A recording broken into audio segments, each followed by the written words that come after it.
कैसे हैं आप सभी।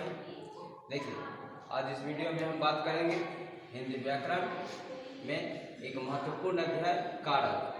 क्योंकि कारक को हम लोगों ने देखा था कि समास में भी कारक का प्रयोग हो रहा था, और उसके लिए आपको कारक की जानकारी बहुत आवश्यक है। ठीक है, और भी आगे कुछ ऐसे अध्याय आएंगे जिसमें यह कारक जो है हमेशा आपके सामने एकदम खड़ा रहेगा, एकदम प्रश्न चिन्ह के जैसा। तो उससे अच्छा है कि एक बार मैंने सोचा कि इस कारक का एक वीडियो आपको दिखा दूं, समझा दूं, पूरा रिवाइज भी हो जाएगा। देखिए, प्रश्न है कि कारक किसे कहते हैं, इसके कितने भेद होते हैं, उदाहरण सहित वर्णन करें। मतलब कुल जितना भी कारक से संबंधित जो भी चिन्ह होंगे, विभक्ति होगी, उदाहरण होंगे, भेदों की व्याख्या होगी, सब आप इसमें देखिएगा। ध्यानपूर्वक देखते जाइए कि कारक का शाब्दिक अर्थ, शाब्दिक के बारे में मैंने बताया था। शब्द और इक दोनों मिलकर क्या बनता है, शाब्दिक। मतलब कि अगर यह एक शब्द है तो इसका अर्थ क्या होगा। तो कारक का शाब्दिक अर्थ करने वाला। ठीक है, किसी भी कार्य को करने वाला, क्योंकि कारक का ही सिर्फ शाब्दिक बता रहे हैं, इसीलिए यहाँ पर क्या लिखा जाएगा, करने वाला होता है। ठीक है, कारक का एक शब्द जिसका अर्थ क्या हुआ, करने वाला। आगे देखते हैं, क्रिया के साथ, मतलब किसी भी प्रकार के काम के साथ जिसका प्रत्यक्ष संबंध हो उसे कारक कहते हैं। डायरेक्ट रिलेशन, जैसे राम पुस्तक पढ़ता है। ठीक है, देखिए बहुत साधारण सा उदाहरण है ये, राम पुस्तक पढ़ता है। इसमें 4 भाग बटा हुआ है, राम पुस्तक पढ़ता है। तो राम हो गया कर्ता, क्योंकि पुस्तक पढ़ने की क्रिया किसके द्वारा हो रही है, राम के द्वारा। तो राम क्या हो गया, कर्ता। उसके बाद क्रिया क्या है, पढ़ना, पढ़ता है क्रिया। अब बताइए कि कर्ता के द्वारा जो क्रिया हो रही है और उस क्रिया का फल किस पर पड़ रहा है, पुस्तक पर पड़ रहा है। ठीक है, इंग्लिश में इसको ऑब्जेक्ट कहते हैं, कर्ता को सब्जेक्ट कहते हैं, इंग्लिश में भी समझ लीजिए। और देखिए, राम हो गया कर्ता, पुस्तक हो गया कर्म, और पढ़ता है क्रिया। अगर इसमें भी 2 भाग हम लोग बांटते हैं तो पढ़ता हो जाएगा मुख्य क्रिया और है हो जाएगा सहायक क्रिया। ठीक, दूसरा देखिए, दूसरा परिभाषा है कि संज्ञा या सर्वनाम के साथ जिसका संबंध प्रकट हो उसे कारक कहते हैं। यह ऐसा क्यों लिखा जाता है, क्योंकि हम लोग ऊपर वाले उदाहरण में देखते हैं कि राम पुस्तक पढ़ता है में संज्ञा कौन सा है, तो देखिए राम भी एक संज्ञा है, पुस्तक भी एक संज्ञा है, तो इन दोनों के साथ क्रिया का संबंध भी है, तो यह क्या बनता है, कारक बनता है। उस आधार पर हम लोग इस परिभाषा को लिखते हैं कि संज्ञा या सर्वनाम के साथ जिसका संबंध प्रकट हो उसे कारक कहते हैं। क्लियर। आगे देखिए, कारक के कितने भेद, कारक के 8 भेद होते हैं। मैं बायां पक्ष में पूरे कारक का नाम लिखा हूं भेदों का, और इसके दायां पक्ष में चिन्ह लिखा हुआ है। आपको जब भी याद करना तो ये दोनों एक साथ में याद करना है, और सीरियल नंबर एकदम एक साथ। कर्ता का चिन्ह ने, दूसरा है कर्म को, तीसरा करण से, ब्रैकेट में लिखा हुआ है कोष्टक में, क्रिया के साधन के अर्थ में। क्रिया का साधन मतलब किसी क्रिया को संपादित करने में जिस साधन का प्रयोग हो। जैसे अभी मैं मार्कर से अगर लिख रहा हूँ तो लिखने का साधन क्या है, मार्कर। ठीक है, यह चौथा है संप्रदान, के लिए या के द्वारा। 5वां है अपादान से, देखिए यहाँ पर भी से और यहाँ पर भी से। तो करण का जो से है वह क्रिया के साधन के लिए होता है, अपादान का से अलगाव के अर्थ में, जुदाई के अर्थ में।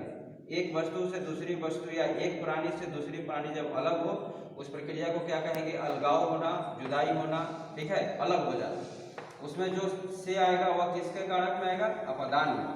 6 नंबर में है संबंध, का, के, की, रा, रे, री। जैसे यह मोहन का घर है, तो मोहन के आगे जो का आया वह किस कारक के लिए होगा, संबंध के लिए होगा। 7वां में है अधिकरण, में या पर। ठीक है, वृक्ष पर बंदर बैठा है, अब उस पर जो शब्द आया वह किस कारक के लिए, अधिकरण। और 8वां है संबोधन, हे, अरे, अजी। किसी को संबोधित करना, किसी को पुकारने में किस कारक का प्रयोग होगा, संबोधन कारक का प्रयोग होगा। अगर आप कारक के इन 8 भेदों का नाम चिन्ह सहित याद कर लेते हैं तब उसके बाद आप कारक का निर्धारण कर सकते हैं कि दिया गया उदाहरण जो है वह किस कारक का है। आगे देखिए, अब मैं इसी कर्ता से लेकर संबोधन तक का एक साधारण उदाहरण परिभाषा सहित दिखा रहा हूँ। देखिए, कर्ता, काम करने वाले को कर्ता कहते हैं। जैसे मोहन पढ़ता है, जो मोहन के नीचे मैंने कर्ता लिख दिया है। पढ़ने की क्रिया किसके द्वारा हुई? मोहन के द्वारा। दूसरा है कर्म, क्रिया का फल जिस पर पड़ता है उसे कर्म कहते हैं। इस परिभाषा पर विभक्त कर देते हैं कि कर्ता के द्वारा जो भी काम किया जाएगा और उस काम का फल जिस पर पड़ेगा उसे ही क्या कहेंगे? कर्म कहेंगे। देखिए, मोहन पुस्तक पढ़ता है, मोहन के द्वारा पढ़ने की क्रिया हुई और पढ़ना का जो फल है वह किस पर पड़ रहा है? पुस्तक पर पड़ रहा है। तीसरा है करण, क्रिया के साधन के अर्थ में जिसका प्रयोग हो उसे करण कारक कहते हैं।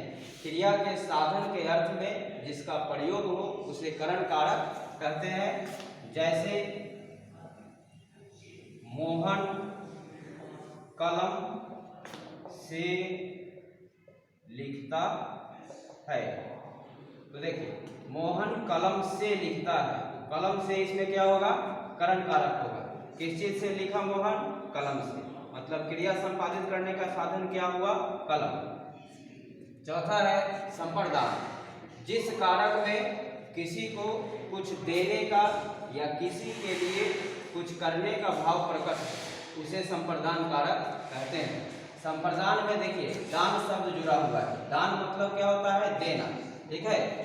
जैसे पिता पुत्र के लिए पुस्तक लाते हैं। अब यहाँ देखिए, पुत्र के लिए कौन सा कारक होगा? संप्रदान कारक। यह आपका पता सकते हैं तुरंत जब आपको कारक का नाम और उसका चिन्ह याद होगा।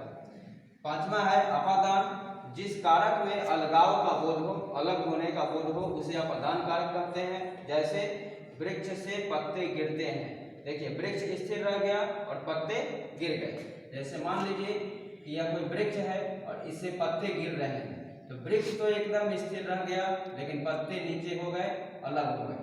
तो यह अलगाव का बोध क्या होगा? अपादान का बोध होगा। वृक्ष से पत्ते गिरते हैं, से का चिन्ह याद रखिएगा, एक से अपादान के लिए और एक से करण के लिए होता है। 6 नंबर में है संबंध, जिस कारक में किसी से किसी का संबंध प्रकट हो उसे संबंध कारक कहते हैं। जैसे यह राम का घर है। अब आपको चिन्ह अगर याद है तो आप तुरंत लिख सकते हैं कि यह संबंध कारक का उदाहरण है। 7वां है अधिकरण, क्रिया के आधार को अधिकरण कहते हैं। आधार क्या होता है? बेस होता है। जैसे इस तलहटी पर मैं इस मार्कर को रख रहा हूँ, यह इसका, इस मार्कर का बेस क्या हुआ? ये तलहटी, ठीक है। अधिकरण, क्रिया के आधार को अधिकरण कहते हैं। जैसे छात्र विद्यालय में पढ़ते हैं, यहाँ पर यह में जो है किस कारक के लिए हुआ? अधिकरण कारक के लिए हुआ, ठीक। और 8वां है संबोधन, जब किसी को संबोधित किया जाए या पुकारा जाए तो उसे संबोधन करते हैं। जैसे हे राम यहाँ आओ, कोई राम विद्यार्थी है, छात्र है, उसे पुकारने के लिए हे राम यहाँ आओ, यहाँ पर विस्मयादि बोधक चिन्ह का प्रयोग भी किया गया है। तो इस प्रकार से आज हम लोग कारक के बारे में देखें, कारक के भेद के बारे में देखें। आप लोग इसे अच्छे तरीके से याद कर लीजिएगा, जिससे कि आगे किसी भी अध्याय में अगर यह आता हो तो आप बखूबी बना सकते हैं।